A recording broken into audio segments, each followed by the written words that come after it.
there is a deeper question to be asked. If you meditate, does that mean you are going to be happier than those who don't meditate? If you meditate, does that mean you are going to be more self-disciplined than those who don't meditate? Or, in other words, all I'm trying to say is, why meditate? A, and B, is meditation on its own enough? When I entered today the blue conch shells, and it's your love that blows me away. It's your love alone that drags me all the way through various airports, security queues, immigration, and so on into this country. Otherwise, there is no motivation at all. So when you meditate, yes, you will hear conch shells like this, because the unstruck sound, unheard nad, is very close to the sound of a conch shell in the beginning. As it expands, it kind of transforms into many other divine sounds which I just cannot explain, which is something for you to experience. Having said that, meditation on its own is really not going to make you a very calm person. Meditation on its own is not really going to make you spiritually evolve. Because please remember one thing. You may be a top-notch yogi, but it does not mean you are spiritually evolved. Spiritual evolution has little to do with meditation. It is a potent aid. It helps you, but not much beyond that. The singular most important thing that I got from meditation, and it's going to sound very normal, very ordinary, but it made a big difference to my way of living and life. So the singular most important reward of meditation for me was not a vision of Mother Divine, because that was not because of meditation, that was because of devotion.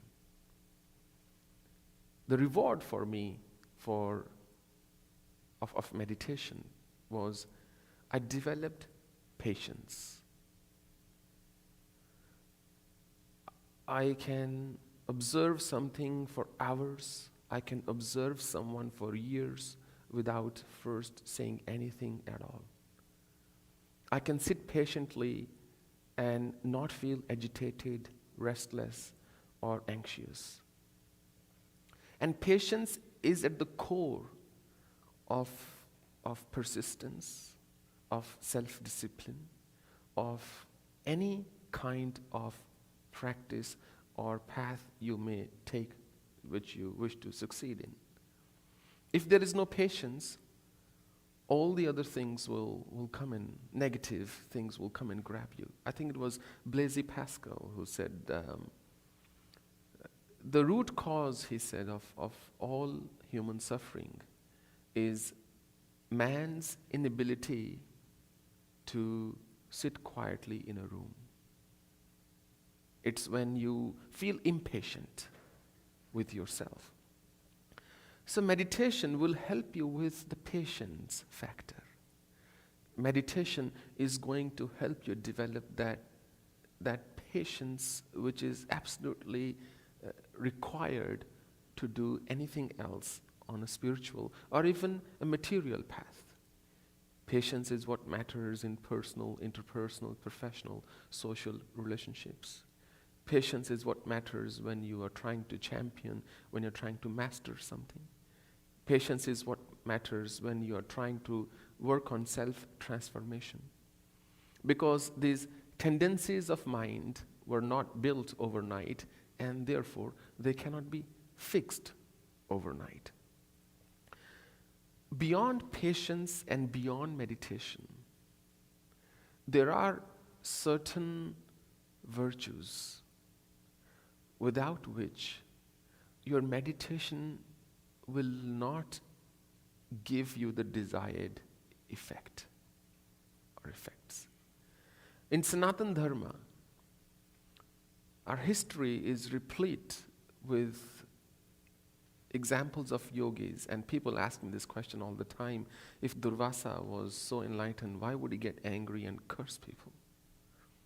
If Vishwamitra was like this, why would he do that? If Vasishtha was like this, why would they have that kind of animosity and so on? And hence my earlier remark on being a superior yogi does not make you a superior spiritual person. If you really want to be spiritual, if you want to be a yogi, somebody who's having all these experiences, somebody who can develop clairvoyance, or somebody who can hear distant sounds, or somebody who can not necessarily read minds, but something along those lines. Sure, meditation is the way. If you want to develop extraordinary intuition, if you want to kind of walk in this world with a shield of divine energy around you so that you protect not just yourself, but everyone around you, yes, meditation, and just meditation can give you those things. But if you want to be at peace while living in the world, if you want to stay away from jealousy, hatred, envy, anger, and if you want to feel at ease, in bliss while operating in the world, then meditation will only contribute about 10 to 15%. Hence, you may have noticed all over the world, we have many religious people who really do everything right, and yet they are the most rigid people generally, most inflexible people, sometimes even most arrogant. They walk about with this sense of superiority that somehow they are better, like a pharmacist. You know, a pharmacist always works on a platform. Everybody else is down somewhere. Even a doctor will come down and work on the ground, but a pharmacist is handing pills and say, you stay down there. I heard Seinfeld once, it was just I digress. So what are those core key qualities? You may have read about them elsewhere in a million different places. You may have heard about them in my discourses. You may have, even in my blog, in my books, I've written about those things. And if you've attended my camps earlier, I have talked about it earlier, and I talk about it all the time. But I really feel that rather than spending 2 days with you just talking about meditation or just leading you through various sessions of meditation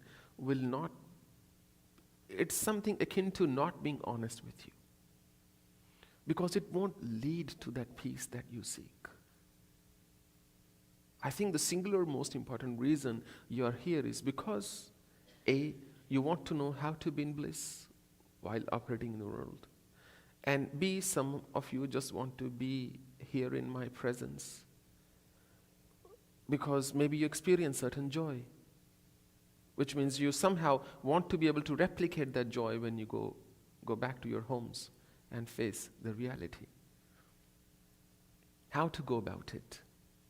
In that, there are some virtues. Usually, I classify them in primary and secondary virtues, and that's how you will find in this folder, which I will go over in a wee bit. But briefly, let's not bother with that classification. Let me just delve into the virtues, because by classifying them, I don't mean to say one is more important than the other. They're all important.